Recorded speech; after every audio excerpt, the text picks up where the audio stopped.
Today I'm going to talk about just a few of the mistakes that local businesses are making when it comes to using social media as part of their online marketing and how you can avoid making the same mistakes and saying that social media doesn't work for you. Now, social media can be an important part of your internet marketing strategy if you do it right. Here are just 5 of the most common mistakes that we see local businesses making all the time. The first is that local businesses only broadcast content and don't engage with others in their local area. Now, social media is all about socializing, which sounds really obvious, but for a lot of businesses, they miss this point because they make it all about themselves instead of their potential clients and followers.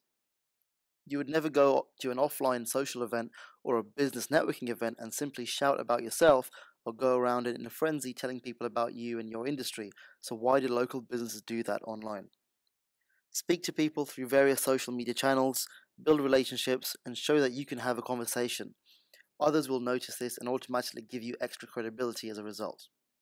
It's called social media for a reason.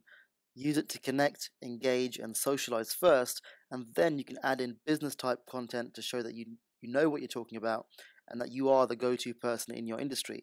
By doing this, you'll find that businesses will come to you as opposed to you having to chase them. The second common mistake that we see a lot is that small businesses get excited about using social media to start with, and they open lots of accounts, but then they fail to use them consistently to engage with their audience. I would say that using social media inconsistently does more damage to your brand than not using it at all. When I go to a Facebook page or see someone's Twitter page and it was last updated 8 or 9 months ago, it doesn't fill me with confidence to buy from them or even engage with them because I automatically think I won't get a reply.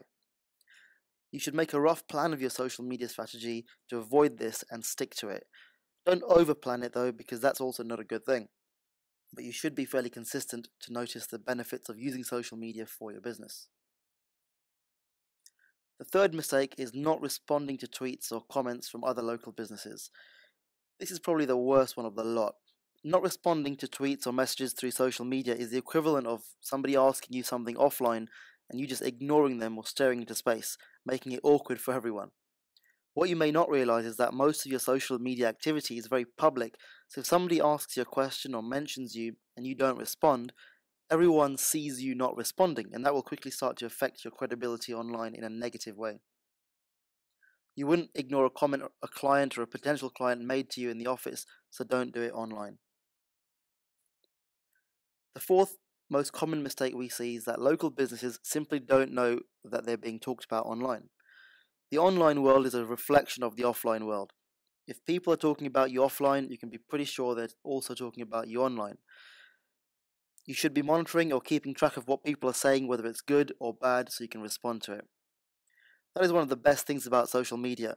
You can literally see and hear what people are saying about you or your competitors in your local area, and by being smart about it and using the right tools, you can capitalize on that to your advantage. You should also monitor what people are saying to act on any negative comments or bad feedback about an experience that a client or customer has had with you. The last of the 5 common social media mistakes that we see is when local businesses totally automate their social media marketing. Not only is it really obvious when a company does this, it's also disrespectful to your audience because it says that you don't really care about them much, so instead you'll send out automated messages or tweets for the sake of it. We believe that some automation is fine, but the majority of your social media activity should be personal and real. So those are 5 common mistakes that we see local businesses making on social media every single day. If you're making the same mistakes, you may find that social media doesn't actually provide you with the benefits you want, such as getting new clients, building your authority, and creating a bigger online presence for you and your business. If you want to download this video and the slides for it, click on the link in the description to go to the blog post.